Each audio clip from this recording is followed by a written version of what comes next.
Hey guys, this is me मेहमान। मेरे साथ आज हम सॉल्व करेंगे वर्कशीट नंबर 25। ये वर्कशीट 6 सितंबर 2021 के लिए है। क्लास 10th हिंदी की वर्कशीट हम सॉल्व करने जा रहे हैं। तो चलिए शुरू करते हैं आज की वर्कशीट और देखते हैं आज हमें क्या दिया गया है। प्यारे बच्चों, आइए एक अपठित गद्यांश का अभ्यास करते हैं। तो आपको एक अपठित गद्यांश दिया गया है, हमें इस गद्यांश को पढ़ना है, समझना है और फिर इस पर बेस्ड जो भी क्वेश्चन हमें दिए गए उन्हें सॉल्व करना है। तो चलिए शुरू करते हैं आज के अपठित गद्यांश को। आत्मविस्तार का मतलब हमारे पास जो कुछ अच्छा है उसे प्रकृति में बांटें। ठीक है, यानी कि आत्मविस्तार किसे कहते हैं? तो आत्मविस्तार का मतलब होता है कि हमारे पास जो कुछ भी अच्छा है, जैसे हमारे पास ज्ञान है तो हमें उसे लोगों में बांटना चाहिए। तो इस तरीके से जो कुछ भी हमारे पास अच्छा है हमें उसे लोगों में बांटना चाहिए। प्रकृति विराट है, विराट मीन्स बहुत बड़ी है और हमें उसमें जड़ चेतन सारे प्राणी समाविष्ट हैं। समाविष्ट मतलब मिक्स हैं, यानी इस प्रकृति में जड़ भी है और चेतन भी है। जड़ मीन्स जो जीवित होते हैं, ठीक है, चेतन मीन्स जो जीवित होते हैं, जड़ मीन्स जो जीवित नहीं होते हैं। मैं कुछ नहीं हूँ, किसी अदृश्य शक्ति का दिया हुआ उपहार हूँ। तो उसने कहा कि मैं कुछ नहीं हूँ, किसी अदृश्य शक्ति का दिया हुआ उपहार हूँ। प्रकृति ने हमारे लिए सारे संसाधन जुटाए हैं, यानी इस धरती पर जो भी संसाधन है वो प्रकृति ने हम सबके लिए जुटाए हैं। प्रकृति स्वयं हमें उपहार के रूप में ग्रहण एवं स्वीकार करती है, यानी प्रकृति हम मनुष्यों को, हम जीवों को, जितने भी प्रकार के जीव हैं हम सभी जीवों को ग्रहण करती है, या प्रकृति जो है हमें भी एक उपहार मानती है। ठीक है, हमें ये भली भांति समझना चाहिए कि अगर हम उसके लिए उपहार नहीं होते तो प्रकृति हमारे पालन पोषण सुरक्षा, यानी कि यदि हम प्रकृति के लिए उपहार ना होते तो प्रकृति हमारे पालन पोषण सुरक्षा संवर्धन के लिए इतने संसाधन नहीं जुटाती। यानी प्रकृति अगर हमें उपहार नहीं समझती तो हमारे जीवन के लिए वो इतने सारे संसाधन नहीं जुटाती। प्रकृति हमारी हर सुख सुविधा का ध्यान रखती है, यानी प्रकृति मनुष्यों के और धरती पे उपलब्ध जितने भी जीव हैं, जंतु हैं, सभी की सुख सुविधा का ध्यान रखती है। प्रकृति के लिए हम में से कोई छोटा या बड़ा नहीं है, यानी प्रकृति के लिए चाहे पेड़ हो, पौधे हो, मनुष्य हो, जीव हो, जंतु हो, उसके लिए सभी समान होते हैं। प्रकृति के लिए चींटी भी उतनी ही महत्वपूर्ण है जितने कि हम मानव। ठीक है, तो प्रकृति के लिए हम में से कोई छोटा या बड़ा नहीं होता। वह सब पर समभाव से स्नेह वर्षा करती है, यानी प्रकृति जो है समभाव मतलब एक समान भाव, प्रकृति सबके लिए एक समान भाव रखती है, एक जैसा भाव रखती है और सबसे एक जैसा प्रेम करती है। वह सब कुछ निशुल्क है, यानी प्रकृति में जो कुछ भी उपलब्ध है वो निशुल्क है। प्रकृति हमसे कोई चार्ज नहीं लेती, सब कुछ हमें फ्री में देती है। क्या कभी हम निस्वार्थ भाव से किसी की सेवा सहायता के लिए प्रस्तुत होते हैं? यानी कि क्या हम मनुष्य जो हैं किसी को निस्वार्थ भाव से, बिना किसी स्वार्थ के हम किसी की सहायता करते हैं? नहीं। प्रस्तुत होने की बात तो दूर, इन चीज़ों पर हमारा कभी ध्यान नहीं रहता। यहाँ तक कि अनंत वत्सला प्रकृति को प्रेम से कुछ पल देखने के लिए भी हम कभी समय नहीं निकालते हैं। यानी वो प्रकृति जिसने हमें जीवन दिया, जिसने हमें जल दिया, धरती दी, पेड़ पौधे दिए, इतनी सारी सुख सुविधाएं दी, संसाधन दिए, जिनकी सहायता से हम जीवित हैं इस धरती पर, हम उस सुंदर प्रकृति को, हम उस निस्वार्थ प्रकृति को कभी भी देखने के लिए समय नहीं निकालते। यानी हमारे पास कभी इतना समय नहीं होता कि हम बैठकर प्रकृति को निहार सकें या प्रकृति को जानने की कोशिश कर सकें। ठीक है, तो हम उस सुंदर प्रकृति के लिए भी समय नहीं निकाल पाते हैं। प्रकृति में साक्षात्कार नहीं होने के कारण मनुष्य अपनी मूल प्रकृति से कोसों दूर है, यानी कि प्रकृति में कोई इंटरव्यू नहीं होता है। ठीक है, और हम प्रकृति में जो कुछ भी उपलब्ध है हम उस प्रकृति को, एक्चुअल प्रकृति को समझ ही नहीं पाते हैं। यानी हम मनुष्य जो है हम इतने सेल्फिश हैं कि ये जो निस्वार्थ प्रकृति है हम इसे समझ ही नहीं पाते हैं। ठीक है, और हमारे पास इतना समय ही नहीं होता, हम जीवन भर उल्टी सीधी चीज़ों में बिजी रहते हैं पर हम कभी अपनी प्रकृति के लिए समय नहीं निकाल पाते हैं।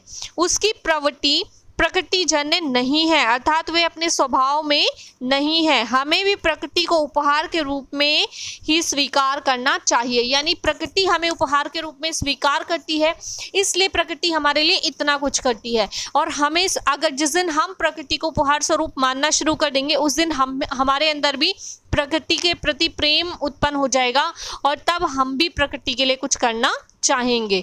प्रकृति हमसे कुछ भी नहीं चाहती है, सिर्फ ये चाहती है कि हम इस प्रकृति ने जो कुछ भी बनाया उसे खराब ना करें, उसे गंदा ना करें। ठीक है, तो ये था आज का गद्यांश जो कि बहुत इंटरेस्टिंग था। चलिए इस पर बेस्ड क्वेश्चन देख लेते हैं। हमें 5 क्वेश्चन MCQ दिए गए हैं, इसमें 4 ऑप्शंस दिए गए हैं और इसके करेक्ट ऑप्शन को मैं यहीं पर टिक करवा दूंगी, तो साथ के साथ आपकी वर्कशीट कंप्लीट भी हो जाएगी। तो चलिए देखते हैं आज के क्वेश्चन आंसर्स।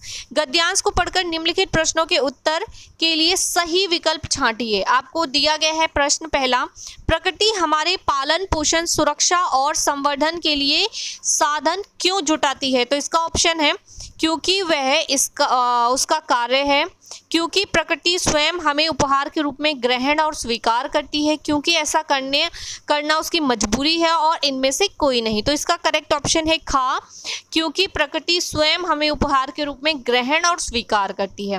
प्रश्न नंबर 2 की बात करते हैं। प्रकृति में 2 प्रकार के प्राणी कौन कौन से हैं? जीवित या मृत, सुखी और दुखी, आस्तिक और नास्तिक, जड़ और चेतन। तो इसका करेक्ट ऑप्शन है घ, जड़ और चेतन। प्रश्न नंबर 3 की बात करते हैं। प्रकृति से हमें क्या सीखना चाहिए?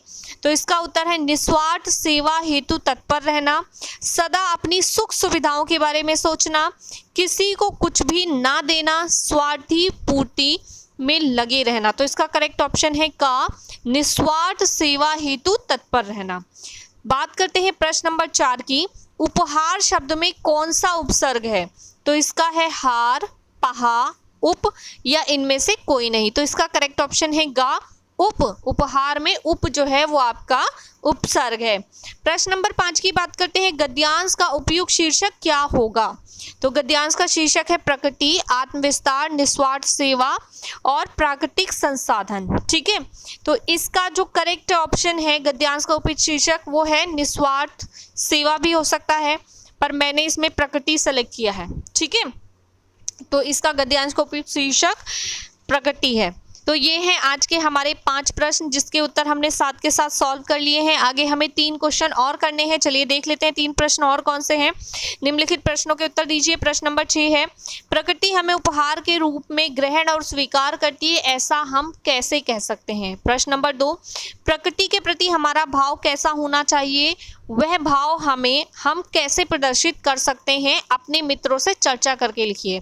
और प्रश्न नंबर 8 गतिविधि का, प्रकृति से साक्षात्कार के अभाव में हमारी प्रवृत्ति प्रकृतिजन्य नहीं है, तो हमारी प्रवृत्ति कैसी है जो अपने स्वभाव में नहीं है? अपने शिक्षकों व मित्रों से चर्चा करके लिखिए। तो ये हमारे 3 प्रश्न जिनके उत्तर हमें लिखने हैं। तो चलिए शुरू करते हैं इन 3 प्रश्नों के उत्तर।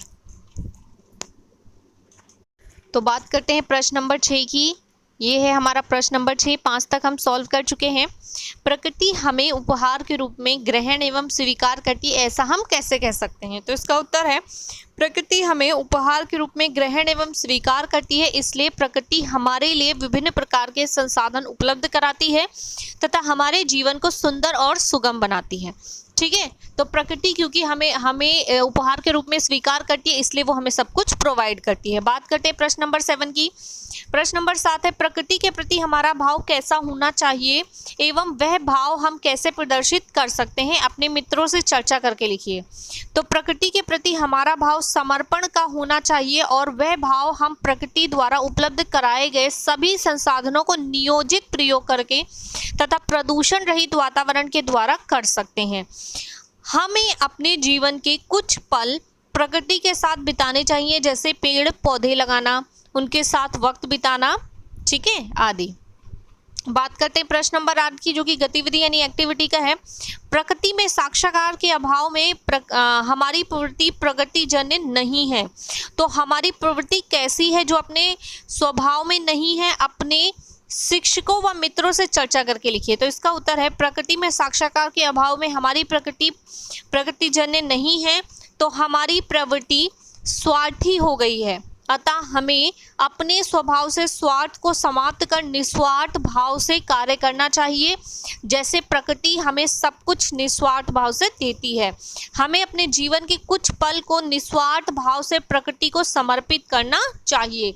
यानी कि आपको कुछ समय पेड़ पौधों को देना चाहिए, आपको प्रकृति की खूबसूरती निहारनी चाहिए। प्रकृति ने इस वातावरण में कितने सुंदर पर्वत बनाए हैं, पेड़ पौधे, नदियाँ, ना जाने कितनी चीज़ें, ये सुंदर हवाएं, हवाओं की सरसराहट, ये सब प्रकृति की देन है। तो हमें इनको भी समय देना चाहिए और प्रकृति को निहारने का लिए कुछ पल निकालने चाहिए, क्योंकि उससे हमारे दिलो दिमाग को शांति मिलती है, सुकून मिलता है और खुशी मिलती है। तो ये थे आज के हमारे सभी प्रश्न और उनके उत्तर। आई होप आपको समझ में आए होंगे। यदि आपको समझ में आए तो वीडियो को लाइक, शेयर और चैनल को सब्सक्राइब जरूर करिएगा। साथ ही आप हमसे जुड़ सकते हैं हमारे चैनल मुदिता IAS वॉरियर्स पर, हमारे टेलीग्राम चैनल पर, और वहां से हैंड रिटन नोट के द्वारा भी आप हमारी वर्कशीट्स को सॉल्व कर सकते हैं। तो मैं हूं महिमा और आपसे लेती हूं विदा। जल्द ही मिलूंगी आपको नेक्स्ट टॉपिक में नई वीडियो में।